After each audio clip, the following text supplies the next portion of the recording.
A cousin of former Venezuelan oil czar Rafael Ramirez was arrested in an investigation into a series of accounts in an Andorran bank suspected of being used to launder about $1.6 billion in corrupt funds, the chief prosecutor announced Friday.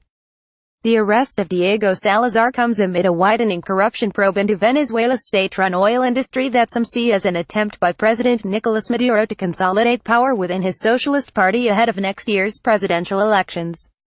Many protégés of Ramirez have been detained, including former oil minister Eulogio Del Pino and Nestor Martinez, ex-president of state oil company PDVSA. Ramirez himself has not been arrested, though there are unconfirmed reports he has been dismissed from his current post as Venezuela's ambassador to the United Nations. Some observers see him as the ultimate target of the purge.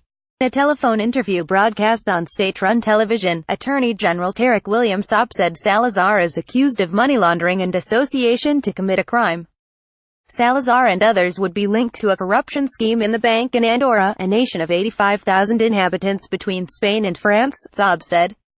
In 2015, Andorra intervened in the Banca Privada d'Andorra, or BPA, after the U.S.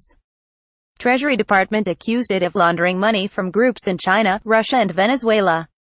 Saab said that documentation obtained by Venezuela's public ministry includes contracts between the parties and bank transfers that suggest attempts to defraud state companies and agencies, and launder about $1.6 billion in funds.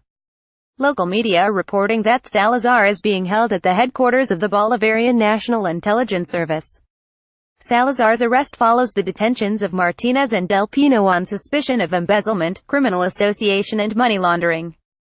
Del Pino was replaced last week by National Guard Gen.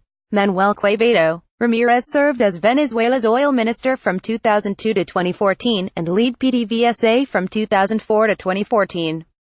He was close to late President Hugo Chavez. He became Venezuela's UN ambassador in 2014.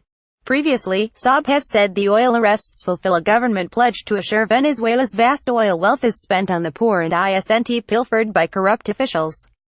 While corruption in the country sitting atop the world's largest oil reserves has long been rampant, officials are rarely held accountable, a major irritant to Venezuelans now struggling to eat 3 meals a day amid widespread shortages and triple-digit inflation.